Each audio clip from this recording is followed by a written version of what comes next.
반갑습니다. 오늘은 20, 30대가 선호하는 오피스텔 전세 구하는 방법 중에서 전세자금 대출 부분에 대해서 저희가 Q&A 형식으로 알아보도록 하겠습니다.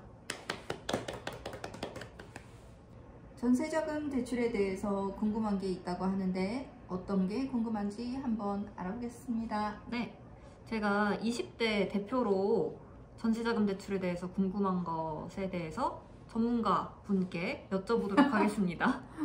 아니, 대출 전문가는 아니고요. 그냥 아는 대로. 네, 아는 대로 말씀해 주세요. 네. 일단 첫 번째, 제가 이 오피스텔을 봤는데 너무 마음에 들어요. 근데 이 오피스텔 전세자금 대출 나오나요? 이게 가장 궁금합니다. 기본적으로 오피스텔이라면 99% 나온다고 봅니다. 오피스텔에 한해서는 99% 나온다고 보시는 네, 거죠? 간혹가다 다가구 중에 안 나오는 물건들이 있습니다. 다가구나 단독 중에서. 그거를 제외한 오피스텔 물건 같은 경우에는 물건 때문에 안 나오는 경우는 거의 없다고 보시는 게 맞겠습니다. 아, 그러면 전세자금 대출 어디서 어떻게 받는 건가요? 당연히 대출이니까 은행에 알아보셔야지 되겠죠. 시중은행에서 알아보실 수 있고요. 카카오뱅크 이런 데서도 다 취급합니다. 그러면 이 전세자금 대출이 나오게 되는 순서가 어떻게 되나요? 전세자금 대출 신청은 은행에 하셔야지 되는데요. 그냥 찾아가셔서 전세자금 대출 되나요? 이렇게 물어보면 안 가르쳐줘요. 뭐가 필요하냐면 우선적으로 계약서가 반드시 필요합니다. 전세 계약서. 그러면은 대출을 받기 전에 계약서를 써야 된다는 말씀이신데, 그렇죠. 그러면은 저는 계약서를 썼다가 전세자금 대출 문의를 하러 갔는데 만약에 안 나온다고 하면 그 계약서는 저한테 어떻게 되는 거죠? 그래서 이 지금 전세자금 대출을 받으시는 20대나 30대 분들은 계약서에 특약사항을 반드시 다셔야 합니다. 만약 대출이 승인 거부가 될 경우 또는 대출 불가 판정 시에는 위약금 없이 이 계약을 해지한다 라는 특약을 반드시 다셔야 합니다.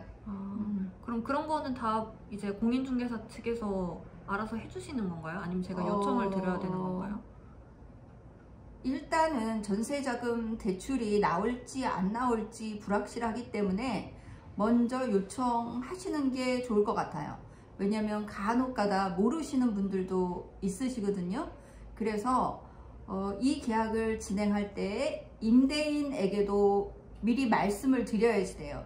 이 손님께서 전세자금 대출을 진행하시니 이러이러한 특약사항을 반드시 넣어야 합니다 라는 통지를 먼저 하시고 계약을 진행하셔야 합니다.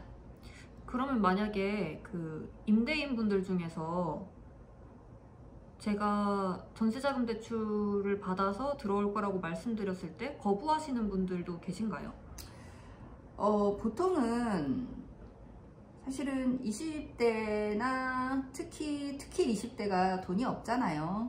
근데 이제 20대가 들어올 물건, 20대가 선호하는 물건을 전세로 내놓으시는 분들은 어느 정도, 제가 보기에는 그냥 제가 진행한 건은 단 한 건도 싫다고 말씀하신 분은 없었습니다. 네. 그러면 제가 은행에 들러서 이제 대출에 대해서 여쭤보고 나서 판정이 되고 전세자금 대출이 이루어지기까지 보통 기간이 얼마나 걸리나요? 보통 계약서를 가지고 계시면, 가지고 은행에 가시면 계약서 상에 잔금일이라고 있어요. 그 잔금일에 그 돈이 실행이 됩니다.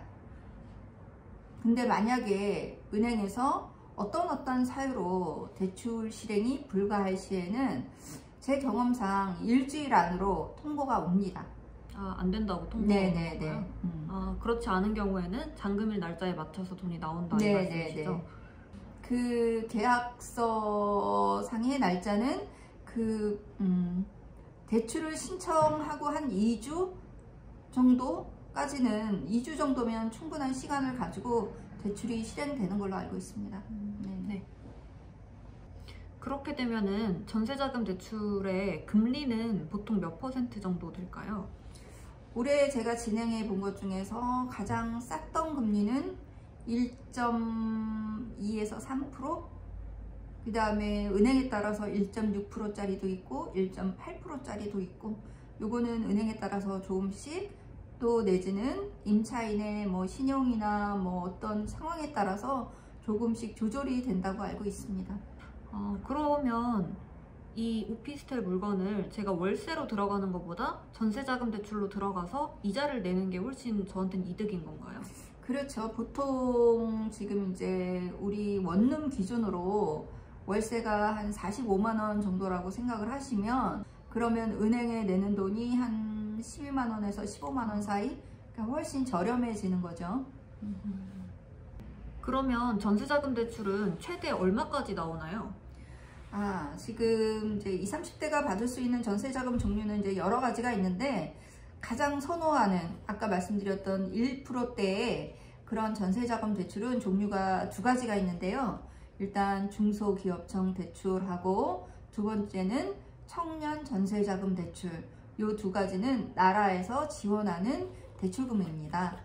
그래서 청년 전세자금 대출 같은 경우에는 맥시멈이 9천만 원까지, 중소기업청 대출은 1억 원까지 대출이 가능합니다. 그러면 만약에 물건이 3억이라고 해도 1억까지만 나온다, 이 말씀이신 거죠? 그렇죠. 대신에 이제 그거 넘어가지고 1억 이상으로 받아야 된다 그러면 금리가 좀 세지만 뭐 안신 전세자금 대출이나 다른 쪽으로 조금 대출을 알아보셔야 될 것 같습니다. 그러면 이하 금액은 어떤가요? 어떤 금액이요? 이하 금액. 그러니까 1억 이하의 금액의 오피스텔. 예를 들어 8천만 원짜리 전세금 네. 이면 아까 말씀드린 중소기업청 대출이 1억 원까지라고 말씀드렸는데, 그랬을 때는 맥시멈이 8천만 원이 되는 거죠. 더 남게 대출을 해주진 않습니다. 네. 네. 그럼 제 명의로는 딱 한 가지의 전세자금 대출만 받을 수 있는 건가요? 나라에서 지원하는 이 대출 항목, 아까 말씀드린 두 가지는 당연히 하나만 된다고 보셔야 될 것 같습니다. 그러면 혹시 전세 물건 중에서 이런 거는 대출이 나올 수가 없다, 이런 물건들이 있나요? 아까 말씀드렸던 단독주택이나 다가구 중에 불법 건축물이라는 그런 부분이 있어요. 건축법상에. 그런 것들이 있는 건축물에 대해서는 대출이 실행이 되지 않고 있습니다. 그래서 그런 부분은 건축물 대장을 떼어보시거나, 그러면 이제 뭐 거기가 뭐 신고된 항목이 있거나 그러면 대출이 불가한 물건들이 되겠죠. 전세 물건들이 되겠죠.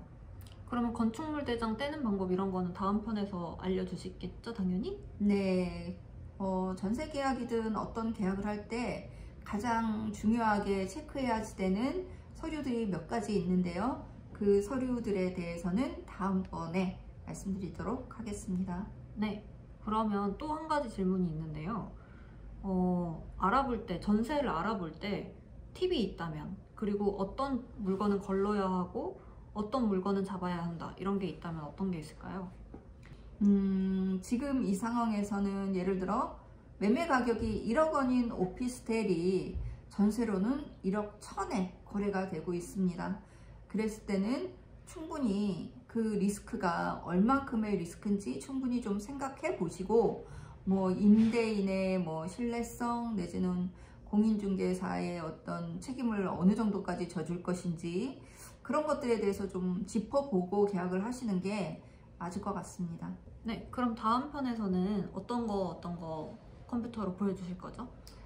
일단 가장 중요한 등기사항, 등기에 나타나 있는 어떤 서류상의 그런 것들을 보는 방법과, 그 다음에 건축물 대장 띄워보는 법, 그 다음에 또 오피스텔이 가격 책정이 어떻게 되고 어느 정도까지 시세라고 인정이 되는지에 대해서 국세청 사이트에 들어가서 한번 확인해 보도록 하겠습니다. 네, 감사합니다. 지금까지 20, 30대들이 가장 많이 찾는 오피스텔 전세자금 대출에 관한 정보들을 알아봤습니다. 감사합니다. 감사합니다.